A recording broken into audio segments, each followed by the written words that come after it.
Jadi iki sebuah pencapaian yo. Pada waktu itu kan kita milih buat dari parkiran jalan ke base camp ya.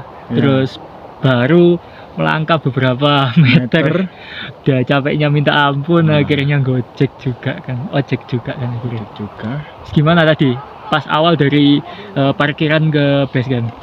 Ya, untuk di parkiran udah ke base camp tadi, karena kita sudah planning untuk biaya pendakian ke Gunung Buta ini seminim mungkin. Jadi kita atur tidak pakai ojek dari parkiran sampai puncak. Nah, dan ada sebuah plot twist tadi ketika kita melangkah keluar dari parkiran untuk menuju ke base camp. Ya. Terus tukang parkir di sebelahnya tukang parkir kan ada ojek yang lagi main PS di sana. Saking gabutnya dia main PS di situ, terus nawarin kita ojek, dan kita nolak dong karena kita sudah punya plannya itu plan tadi. Yang itu tadi prinsip ya itu ya, itu prinsip kata mas saya. Dan disitulah plot twistnya. Setelah kita tolak, enggak pak, ojeknya langsung bilang apa? Kalian tahu? Ojeknya langsung bilang, ya wis lah tak main PS aja. Oke, ya wis lah tak main PS aja lah. Ya main lah pak. Main itu kan HED loh. Main. Nah, aku kan datang untuk mendaki gunung ini, bukan datang untuk merecoh mereka yang lagi main PS. Main buat aja saya gitu apa kan. gitu loh. Main aja. Iya. So funny gitu.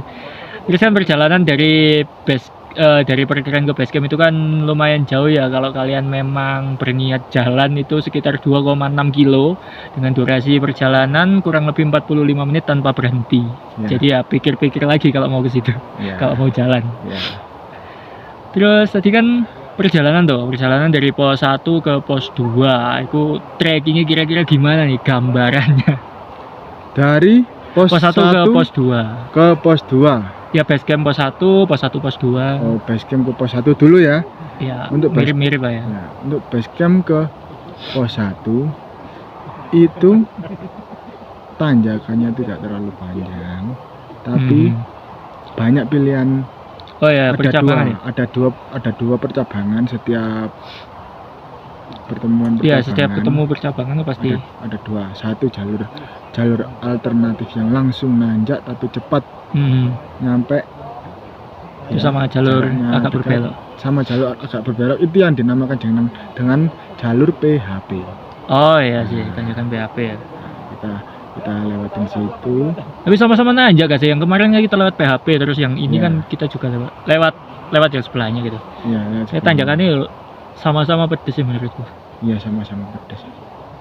Tapi kalau sudah pemanasan dan bekal untuk makan yang saya perlukan itu hanyalah penting bekal untuk makan sih. Bekal untuk makan itu. Dan informasi untuk tektok ke Buta itu kan wajib bawa makanan ya, nasi bungkus. Ya, emergency blanket. Itu untuk Buta yang sekarang karena informasi yang tersebar sekarang banyak yang terjadi dievakuasi oleh tim SAR dikarenakan apa? Banyak orang-orang yang kena lapar ternia dikarenakan mereka terlalu meremehkan, mungkin meremehkan FOMO dengan orang-orang yang terleleng yang memiliki fisik yang sudah mumpuni karena latihan dan sudah terbiasa dengan tanjakan dan survivalnya. Tapi mereka tidak punya bekal survival, tidak punya bekal fisik untuk naik gunung sepanjang Gunung Buta. Dan mereka sok-sokan untuk mengikuti tren itu. Ingat itu sih, sepanjang Gunung Buta karena memang 2800-an. 2868 mdpl. Tapi panjangnya itu nggak bisa dinaikkan. Bahkan kita kesini aja butuh waktu 6 jam dari base camp sampai puncak. 6 jam itu bukan waktu yang singkat ya buat tanjakan tanpa berhenti jalan terus gitu. Pasti energinya terkuras habis. Untuk bicara soal jarak dan timing kita mencapai puncak Buta itu membutuhkan stamina, durability, dan kekuatan endurance dari tubuh kita yang sudah alami terbentuk dari latihan dan kebiasaan kita untuk naik gunung. Jadi jangan pernah coba-coba untuk mengikuti FOMO yang mencelakakan diri kita sendiri. Ingat, puncak adalah bonus, keselamatan itu harus. Oke. Terus kemudian kan dari pos 2 ke 3 akhirnya kan ya dari pos 2 ke 3 terus pos 3 ke 4 nih. Gimana gambaran jalurnya? Ya, untuk pos 3 ke Ini yang ada hutan lumut gak sih? ya, ada hutan lumut tadi. Untuk jalur ini kita tidak melewati jalur yang pertama kali kita naik hutan yang nggak sampai summit waktu itu, karena kita pakai jalur yang kiri yang dekat jurang. Ya, jadi agak berbeda tapi ya masih sama lah, karena masih hutan lumputnya kan lebar di situ. Ya. Dan untuk jaraknya dari pos 3 ke pos 4 lumayan jauh. Itu kita hampir 1 jam bahkan. Di angka kalau nggak salah 56 menit dari pos 3 ke pos 4. Ya. Pos 3 ke pos 4 normal, orang normal yang mendaki Ya trekking normal lah ya. santai Heeh. itu dia estimasi waktu sekitaran 2 jam sampai 2 jam setengah, 2 jam sampai 2 jam 3 setengah. sampai pos 3 sampai pos 4. Karena memang panjang. Kita kan tadi ketolong sama jalur bonus ya yang landai, terus kita lumayan genjot di speed buat jalan kan. Makanya agak ketutup di angka sekitar 1 jam. Terus nah iki sing paling menarik kan pos 4 kan ada sabana. Kemudian banyak bunga edelweiss kan. Habis itu kita summit attack dari pos 4 sampai ke puncak. Untuk trekking dari pos 4 Sabana itu sampai puncak Buta 2868 mdpl, itu kalian harus menyiapkan pertama fisik kalian di saat mau summit attack. Harus siap-siap. Minimal rest dulu lah ya. Rest dulu. Di pos 4 itu. Rest dulu. Karena apa? Kalian energi kalian habis terkuras panjang jalur itu. Ya, untuk informasi saja ya. Dari base camp menuju ke Sabana atau pos 4 tadi, itu trekking kalian itu total jarak 25 km lebih. Nah, bisa dibayangkan kan, guys?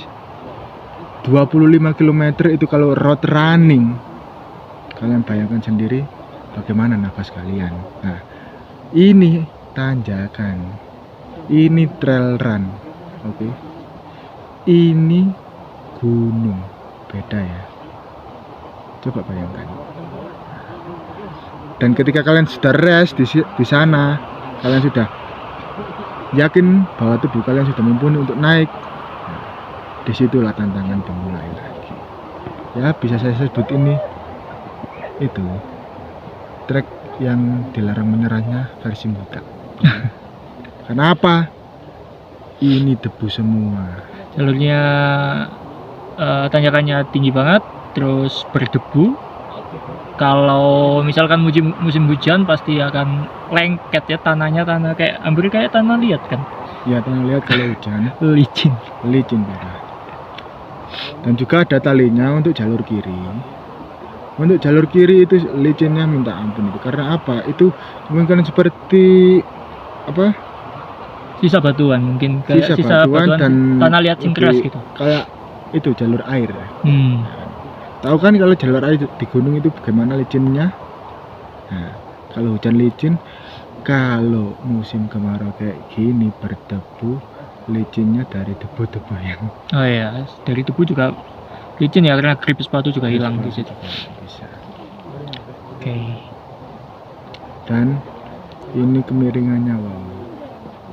Tingkat kemiringan pas hampir summit itu tadi. Pas Summit summit attack itu ya. sangat menyengsarakan juga. Menyeseng-sengseng. Menyengsarakan rakyat. Dan untuk info saja, bukan untuk apapun atau pansus atau apa ya. Kita dikejutkan sesuatu. Ketika summit attack tadi di pertengahan ya, ada orang yang bertanya pada kami kalau tadi dari base camp naik jam berapa Mas? Jam 4 lah. Kita sampai di situ sekitaran jam 9-an, jam setengah 10-an lah. Ya, langsung dikatain sama dia, "Wah, Akam sini." Saya langsung terhormat bilang, sih. Saya orang Mojokerto Mas, saya orang Mojokerto. Langsung dia kayak terkagum-kagum gitu. Nah, itu yang membuat apa? Yang membuat second win saya aktif saat itu juga. Pride kebanggaan. Bukan kebanggaan, trigger. Trigger. Sebuah trigger yang memicu second win. Wah, ternyata masih ada orang yang mengakui saya. Oke. Berapa menit ya?